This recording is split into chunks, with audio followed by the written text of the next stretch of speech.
好，我们今天来玩一下本次南美 DLC 新出的国家。首先我们可以在这边看到3个旗子，不过并不是我们要玩的，我们这次要玩的是这个巴拉圭啊。在游戏开始前，我们先看一下本期 DLC 都加了一些什么新东西。首先是游戏设置里面多了一个美洲殖民地状态，我们可以在开局的时候设置一下美洲去殖民化或者美洲去帝国化。至于下面这个魁北克之前有没有我就不记得了。然后是我们本期要玩的这个巴拉圭，可以看一下它有哪几条线路啊。主要就是红线和这个民主线。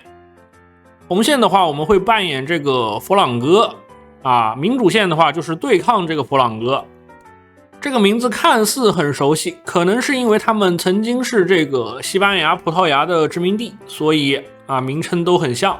其他几个国家线路也挺多的，但是因为我们今天要玩这个巴拉圭，所以先不看了。当然，如果大家想看我玩一些这个南美 DLC 里面比较离谱的线路，我也是可以出的，只不过需要投币一下啊。现在征币有点太早了，我们先看一下这个殖民地啊。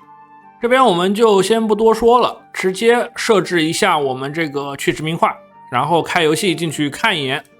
如果仅仅是去殖民化，就是把这些小国家都给放出来了。这些应该本来是荷兰或者英国的殖民地啊。如果我把规则设置成去帝国化，那我们这边就会多出很多新国家。首先最下面这个是马普切国，应该就是智利变的。然后左边这个智利的小岛也变成了一个小宝宝，不知道是什么。当然这些国家是没有国策的，都是通用国策，只有他们有原 tag 的会有。然后这边还来了一个印加帝国啊，看着还是很厉害的，它这个核心攻防加的有点多啊。然后这个紫色的玻利维亚，它这个旗子有点特殊啊，它这是什么旗子啊？有点看不明白啊。然后下面这些就是我不认识的国家了，不知道他们是怎么来的，国旗也都挺特殊的，有种玩这个欧4的美洲土著的感觉啊。都是这种所谓的委员会，也不知道具体是啥。这边是印第安，然后依然是把这些国家都给放出来了。妈呀，这边居然还有一个玛雅啊，真是妈妈又丫丫呀。总的来说，这些放出来的小国旗帜还是很有特色的，尤其是这种。然后再往上还有墨西哥原住民国、格兰德和共和国，然后最上面就是这个美洲原住民合众国了。不过它好像继承了这个美国开局的 buff 啊，这个就有一点点小抽象了。然后它的这个国策也是和美国一样的，可能玩起来会比较有意思一点。然后加拿大这边则是额外放出来一个因纽特合众国啊，格陵兰岛这边也是有人了。好，我们这个新版新出现的国家就先看到这儿。我们接下来开始本期的主题啊，玩这个巴拉圭。可能很多粉丝会很好奇，为什么我想玩这个巴拉圭啊？主要是因为这边第一个国策能让我们的领导人获得一个绝无仅有的特质啊，叫绝境战狐。在钢4里能被称作绝境战狐的应该没几个吧，这个特质我觉得还是非常少见的。当然这个特质并不是最重要的，因为这个人我也不认识，我也不知道他曾经做过什么能被称得上绝境战狐，可能就是P社给他加着玩的。为什么我想玩巴拉圭，主要还是这边这个查科地区啊，它曾经发生过一个查科战争，说是能在这边挖到石油啊，没想到 P 社还真给他加了石油在这个地区。我还是比较好奇的，这个查科地区真的有石油吗？它上面说是20世纪20年代末，美国标准石油公司在该地区发现了石油，由于开采成本昂贵，所以没有勘探。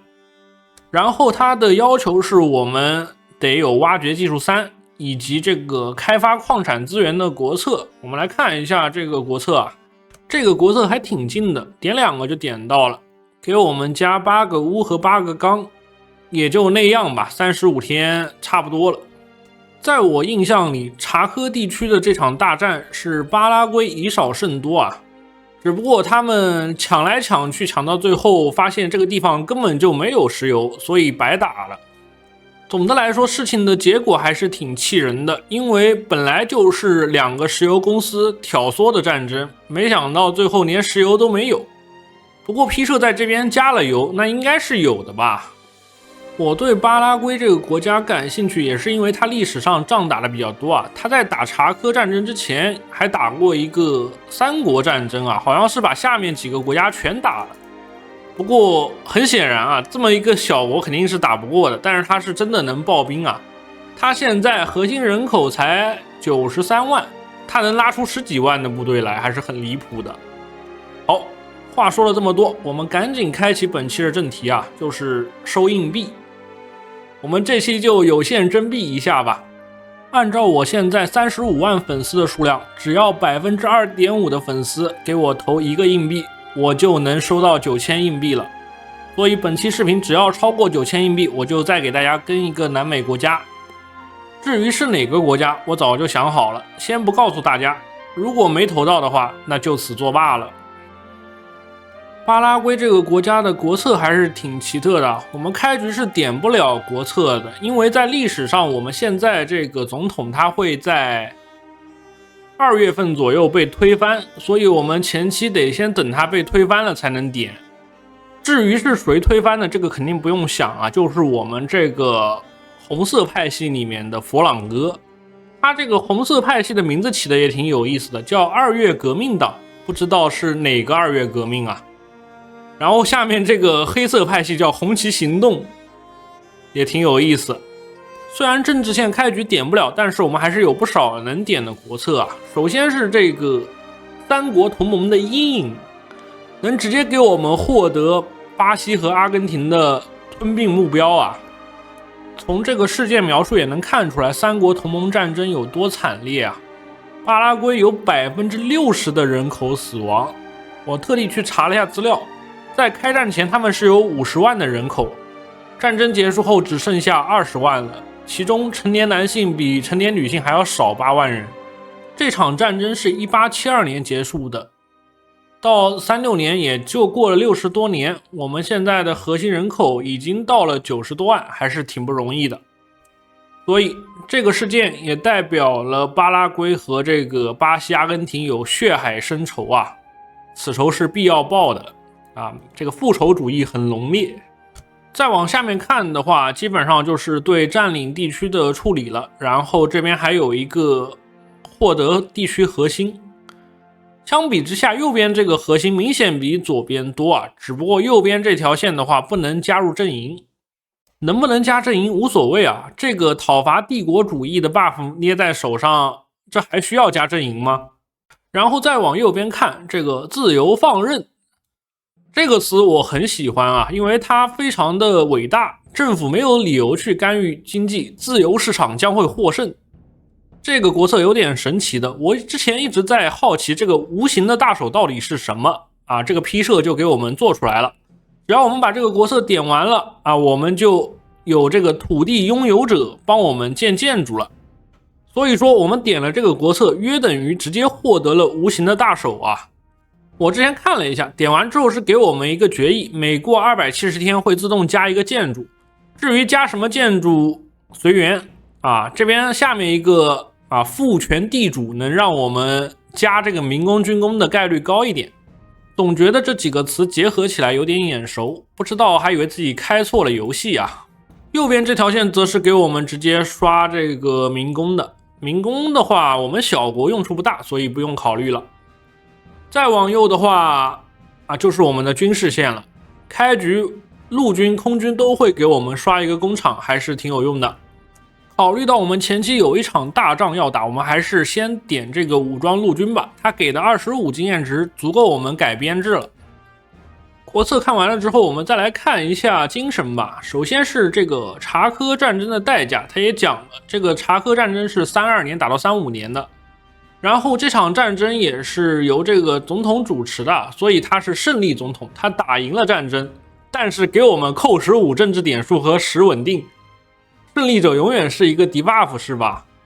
然后是这个三国同盟的余震，这个扣的每月人口我不太清楚扣多少啊。不过只要我们控制了左右这2块地，就是我们之前被割出去的地啊，就可以解除了。总的来说，它这个地还是挺有意思的，正好是沿着这个河给它画出来的。这边这几块倒不一样了，可能是因为它这个河比较宽吧，它居然还有一个内河海军的 buff 啊！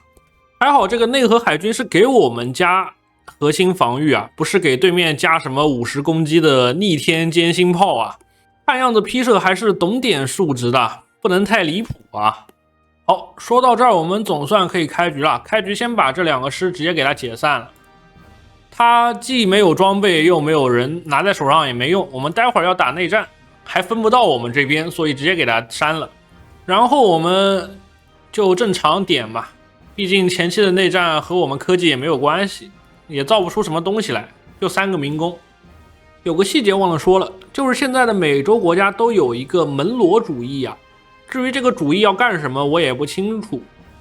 不过原来这些南美洲的国家都是被美国保读的，现在都没有保读了，可能就是怕玩家玩这些南美小国扩张的时候把美国保读挤了，就不能乱打了。原来我们玩这个南美小国肯定是能在保读之下到处扩张的，现在各种国策的变化估计是做不到了。不过我现在还没有空测试其他国家，如果美国没有保读的话，我现在德国开局打墨西哥，他会不会管呢？好，我们挂机到了2月21号，出现了军事政变企图，许多军官对这个政府有敌意他们占领了首都，并且要求我们现在这个总统辞职。如果我们选第一个的话，2月革命党就会上台，并且给我们加12万的人力。我们这个国家才多少核心人口啊？你给我加12万，这个有点离谱了。如果我们选第2个的话，则是给这个反叛者创建10个单位，给我们创建4个单位，是不是给的有点太少了？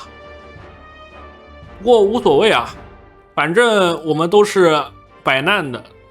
这边直接内战开打吧。果然只有4个师啊，而且都是没有装备的，这个也太寒酸了吧。居然还是5个人一条枪，后面人只能捡枪来用了。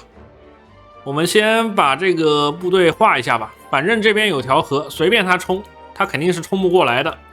然后就是赶紧向美国求助啊，没有境外势力的帮助，我们肯定是打不过的。这个国策它本身没有什么特别含义，但是它加的这个政治点数以及这个绝境战弧还是很离谱啊，还是很经典的菜鸡互啄啊，双方软攻不超过10，打半天也不会死几个人，所以就让他们在这边磨吧。不过我们这个将领天生就是步兵指挥官，还是挺舒服的，我们直接把这个步兵专家先给他点上。这种不损失人力的战斗非常容易给我们刷经验，我们很快就能把部队弄到训练有素了。寻求完美国援助之后，我们就是找这个法国要人了。法国志愿军每周给2500人力，持续3年吗？这么长时间？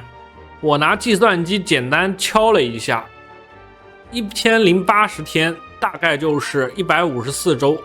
也就是说，我们总统的法国妻子就去法国政府说了几句话，帮我们喊来了38.5万法国人啊！这个国策我已经不知道怎么说了，原来法国人力这么富裕啊！相比于共产给的这12万，还是非常幽默的。看了一下巴拉圭的内阁，高手还是挺多的，而且都是捡这个消费品的。这么缺消费品吗？这3个叠起来都有50%了啊！不知道设计的人是怎么想的啊？先是一个财政部长，然后又是金融专家、金融学士，看来这个巴拉圭人还是特别有商业头脑的，但是这些对于我们这个根本就没有几个厂的国家来说，根本就一点用都没有啊。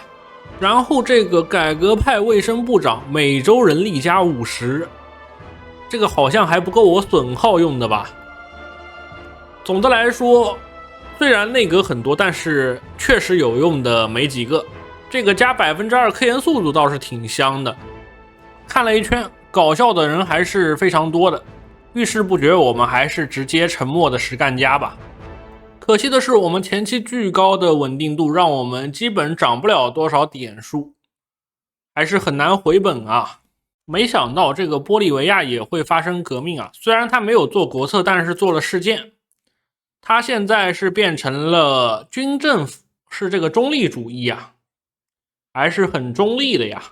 玻利维亚应该算是这个查科战争的受害者吧，看他下面这个 debuff 好像比我们还难移除一点。根据描述的话，这块地本来是玻利维亚的，但是被智利给抢走了，看来以后还是要再做一下这边国策的。找法国摇完人之后，我们立刻再找美国要装备啊，要饭流就是这么玩的。找美国要到饭之后，我们黄条立刻就满了，接下来就可以筹划一下反攻事项了。不过先不着急，我们再点一个渡河啊，这个国策直接送我们3个师啊，并且给我们这个何塞大将啊上了一个鬼谋指挥官加巧辩专家。这下好了，特质都省得我们刷了，批设想的还是非常的周到啊。美国人给我们发的装备也是非常豪华的，直接650门大炮啊，我都不知道美国开局自己有没有这么多炮。这些炮够我们武装好多个部队了。看了一下他这个送的民兵编制，和我们普通步兵编制只差一个组织度和训练时间，几乎没有区别。那我们可以全转成步兵啊。还好这次批设并没有锁编制，所以玩起来应该不是那么折磨，我们直接全转成普通步兵好了。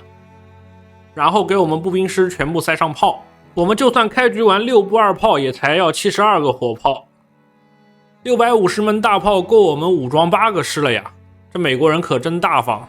不过考虑到这边糟糕的地形全是森林，我们还是卡一个15宽吧，这样的话不会超宽，直接6步1炮加一个支援连。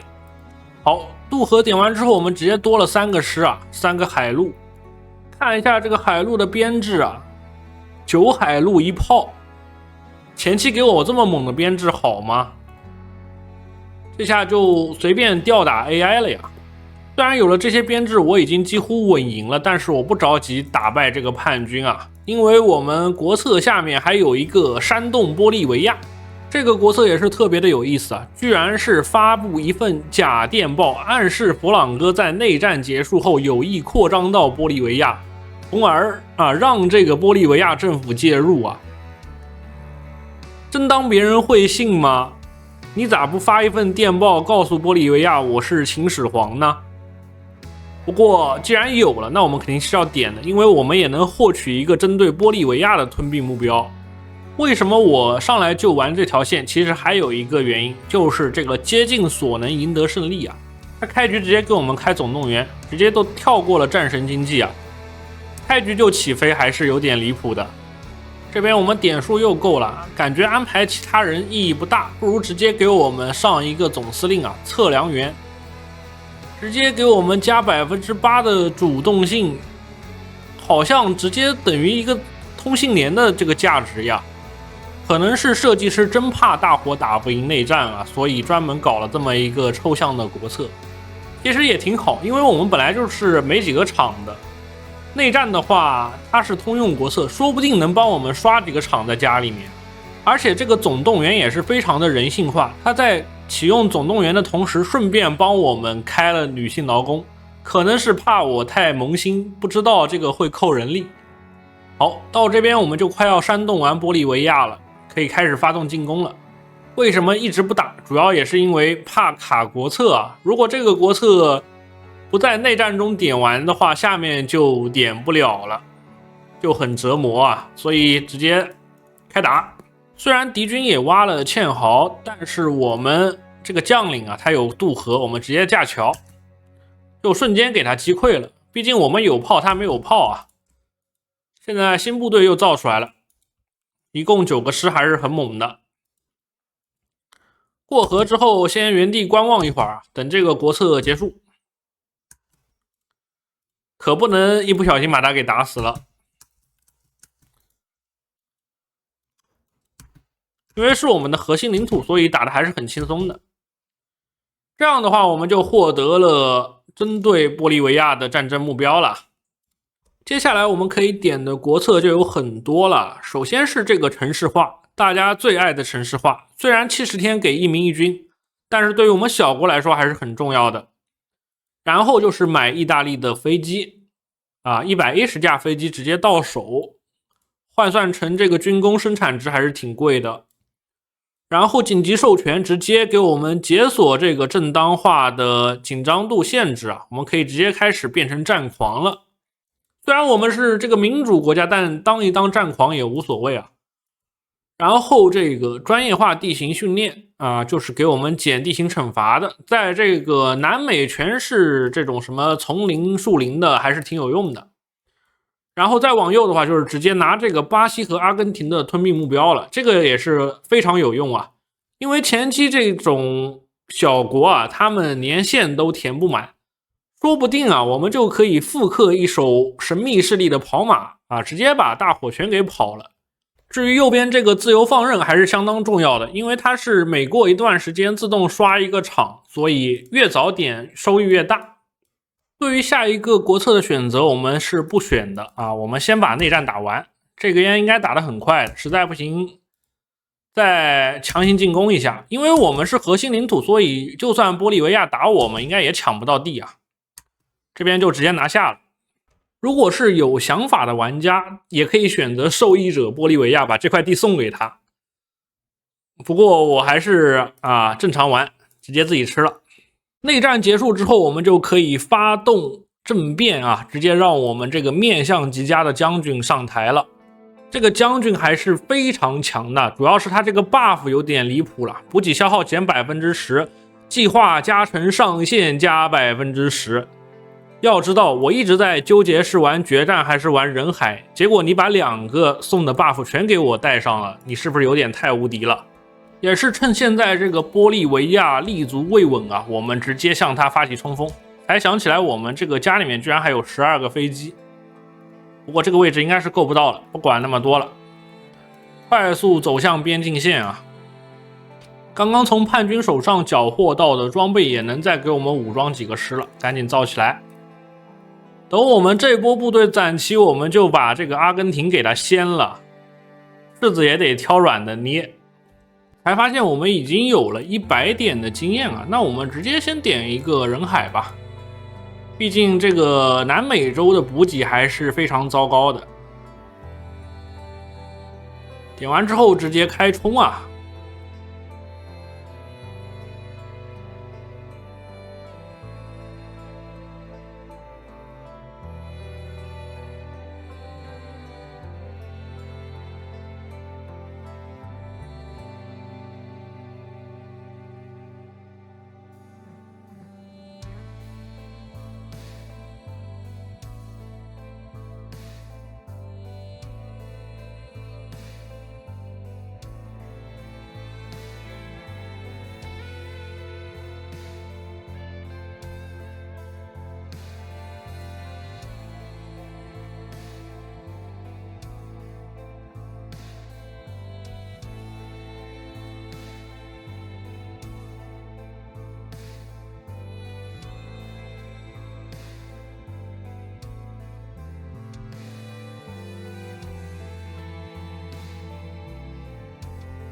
在这边打了好一会儿，总算是把这个玻利维亚打投降了。